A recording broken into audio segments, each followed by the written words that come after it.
ఏదన్నా ఇప్పుడు మీరు ఎన్నోసార్లుగా పేదల ప్రజల పక్షాన పోరాటం చేస్తూ వస్తూ ఉన్నారు. ఇప్పటికి ఎన్నేళ్ళు గడుస్తున్నా కూడా పేద ప్రజల కోసం మాత్రం మీరు పనిచేస్తారు కమ్యూనిస్ట్ పార్టీలు. కానీ ఎందుకు ఇంత పోరాటం చేస్తున్నా ప్రభుత్వాలు ఎందుకు పేద ప్రజల పక్షాన్ని ఎందుకు రావట్లేదు? ఎందుకు వాళ్ళ యొక్క బాధలను, కష్టాలను, సమస్యలు ఎందుకు కనీసం వాళ్ళ మాట్లాడేటువంటి పరిస్థితి లేకుండా ఇటువంటి ప్రభుత్వాలకు గురి చేస్తున్నారు? అసలు ఏం జరుగుతుందంటారు?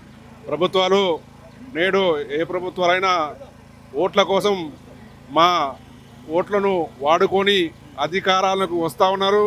అధికారంలోకి వచ్చినాక మా ప్రజలకు ఇచ్చినటువంటి వాగ్దానాలు మర్చిపోయి పరిపాలన కొనసాగిస్తూ ఉన్నారు. ముఖ్యంగా నేడు ప్రభుత్వ భూముల్లో, భూదాన భూముల్లో గుడిసెలు వేసుకొని నివసిస్తున్నటువంటి వారికి ఇళ్ల పట్టాలు ఇవ్వాలని, అదే అర్హులైన ప్రతి పేదవానికి పక్కా ఇందిరమ్మ ఇల్లు కట్టించి ఇవ్వాలనే ప్రధాన డిమాండ్తో ఈరోజు ఈ ఇందిరా పార్క్ వద్ద మహాధర్నా అఖిలపక్ష వామపక్ష పార్టీల ఆధ్వర్యంలో పెద్ద ఎత్తున నిర్వహించుకుంటున్నాము. ముఖ్యంగా రాష్ట్రంలో వేలాది మంది అనేక ప్రాంతాల్లో గుడిసెలు వేసుకొని నివసిస్తున్నటువంటి పేద ప్రజలపైన బుల్డోజర్లు తెప్పించి గుడిసెలను కూలగొస్తున్నాయి ఈ ప్రభుత్వం. అదేవిధంగా ఇందిరమ్మ ఇల్లు కట్టించి ఇవ్వాలని 6 గ్యారంటీల్లో ఇందిరమ్మ ఇల్లు ఇస్తామని అధికారం రాకముందుకు రేవంత్ రెడ్డి మాట ఇవ్వడం జరిగింది.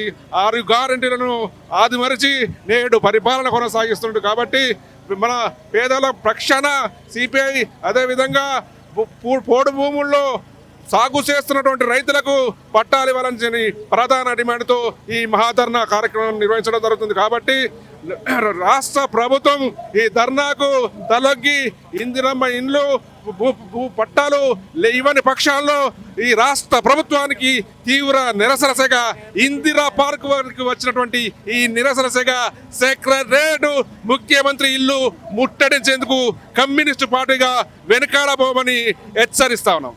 అంటే ఏదైనా నిజంగా దీనికి సంబంధించి కాంగ్రెస్ పార్టీ అధికారంలోకి వచ్చినప్పుడు భూదాన భూముల విషయంలో కావచ్చు, లేకపోతే లగచర్ల విషయంలో కావచ్చు, మేము అక్కడ ఫ్యాక్టరీలు పెట్టిన తర్వాత అక్కడ పారిశ్రామిక వాడు ఏర్పాటు చేసిన తర్వాత మీ అందరికీ ఉద్యోగాలు ఇస్తాం, ఇంటికి ఉద్యోగాలు, మీ పిల్లలందరినీ కూడా మంచి మంచి భవిష్యత్తు తీర్చిదిద్దామని చెప్పి ప్రభుత్వాలు చెప్తూ వస్తున్నాయి. కానీ ఇప్పటికీ వాళ్ళ భూములు తీసుకొని ఏడాది గడుస్తూ ఉన్నా కూడా ఎటువంటి ఉద్యోగాలు లేవు. కనీసం అక్కడ ఎటువంటి అసలు ఇక్కడ ఫ్యాక్టరీ పెడుతున్నటువంటి ఆనవాళ్ళు ఎక్కడ కూడా కనిపించినటువంటి పరిస్థితులు కనబడతాను. అంటే ఏంది కావాలనే భూములను లాక్కునేటువంటి పరిస్థితులా లేకపోతే ఏంది? ఆ విధంగా భూములను పేదల నుంచి బడా కార్పొరేటు వాళ్లకు అప్పగించేందుకు ఈ చర్యలు జరుగుతున్నాయని భావిస్తాను.